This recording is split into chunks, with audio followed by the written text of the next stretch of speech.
Amigos, tem algumas coisas que aconteceram no ministério de Jesus que nós temos que observar mais, porque elas são lições para nós. Jesus esteve no poço de Jacó, conversou com a mulher se convenceu que é de Deus, foi à cidade, trouxe todo mundo, e aí Jesus ia partir. Mas veja o que aconteceu no versículo 40 do capítulo 4 de João. Indo, pois, ter com ele os samaritanos, rogaram-lhe que ficasse com eles, e ficou ali 2 dias. Jesus atendeu o pedido daquelas pessoas. Ficou mais 2 dias. Naturalmente, ele sentiu de Deus que era para fazer isso.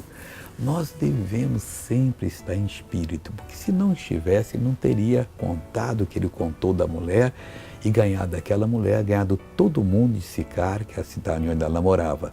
Agora, as pessoas diziam, fica conosco mais um tempo. Tá bom, vou ficar mais 2 dias com vocês. O que ele fez?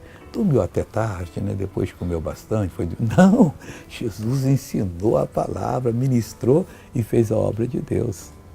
Veja o que ele fez por essa pessoa. Meu nervo ciático. Há quanto tempo estava com esse mal? Já há uns 2 anos. Como é que a senhora andava com esse problema? Porque às vezes a perna inchava, ficava enorme, não conseguia andar. Mas no dia a dia a senhora andava bem ou andava devagarinho ou mancava? Devagarinho, mancando. Imita como é que era então. Era assim? É. Anda normal agora. Nervo Anda travado. normal. Anda normal. Pode andar, pode andar. Vamos pegar uma corrida agora, Morena? Vamos pegar uma corrida, Morena? Acabou, pode ir. Vamos orar agora? Querido Pai, nós queremos ver o Senhor operando, curando, libertando, transformando, modificando, ressuscitando mortos, fazendo paralítico andar, cego enxergar. Deus, usa-nos para a Tua glória.